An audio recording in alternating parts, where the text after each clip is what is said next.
You know that recurring nightmare? The one where an invisible weight grabs hold of you, and no matter how hard you fight, it drags you backward and completely restricts your progress. We often look for external culprits to explain that drag: the economy, bad luck, or our circumstances. But that force holding you down in the nightmare is actually you. To break that hold, we have to move past vague motivation. Today, we are going to build a concrete, customized you versus you accountability protocol. Before we start, you need 3 physical items: a blank notebook, a metal pen, and access to a mirror. Keeping your goals locked in your head allows excuses to hide in the abstract. Forcing accountability out of your mind and onto physical paper is the only proven method to break the cycle.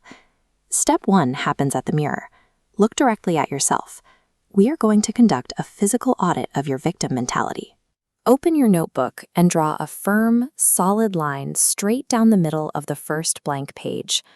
On the left side, list every external reason you've used to explain your lack of progress. Every time you blamed the world, write it down. Now, take your pen and aggressively cross out every item on that left side. On the right side, write the header, "What I will do differently." Be careful here. It is incredibly easy to leave your favorite excuse untouched, or to subtly rewrite it so it is still your boss's fault. You owe yourself an honest, real explanation for why you are only delivering 50% of what you are capable of. We expect the world to make guarantees to us, but the world owes us nothing. You have to be willing to make guarantees to yourself. By completing this mirror audit, you strip away the option to blame external circumstances. The burden of failure and success is now exactly where it belongs, in your own hands.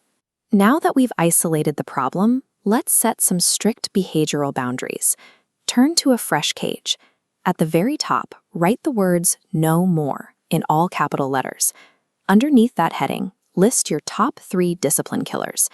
These are the exact behaviors that drain your energy, like late-night television, junk food, or endless scrolling. Keep this list tight. If you write down 20 things, you won't stick to any.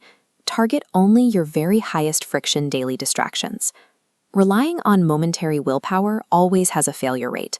Defining these boundaries removes the constant need for negotiation, reducing the friction of following through by taking the choice off the table. Removing those distractions leaves a void in your day. To fill it, we need to set a specific daily output requirement. Ask yourself what 120 or coding continuously for 2 hours. The trap here is attempting to base this standard on beating a coworker or a rival. This graph compares the 2 approaches. When you benchmark against external rivals, your output fluctuates based on what they do, but comparing strictly to your own previous effort creates consistent, linear growth. We are establishing an absolute binary rule. As you can see, there is a horizontal threshold representing your 120% minimum standard. If your planned effort doesn't cross that line, do not attempt it.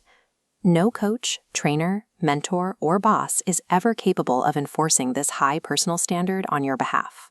Establishing a non-negotiable daily output metric shifts the focus from external excuses to internal results. It replaces reactive habits with a proactive standard you control. Now we move from the setup phase to the daily execution loop required to maintain it. At the bottom of your page, draw 7 consecutive empty checkboxes. Every night, you will force yourself to answer a simple binary question. Did I actually win against myself today? You only get to mark off a daily box if you hit your maximum effort standard and successfully avoided every item on your no more list. Do not fall back into the habit of waiting for good days to happen to you. You have to aggressively press forward to earn that checkmark. Over a week, this visual tracking mechanism builds an unbroken chain of evidence. It proves you are executing the protocol, not just conceptualizing it. Take a step back and look at the pages in front of you. You have just built a complete physical accountability protocol. But remember, tomorrow morning you are entirely alone. You must be the one to actively step forward and execute the daily plan. Ultimate success is never passively granted by your circumstances. It is fought for, and it is won, strictly in the arena of you versus you.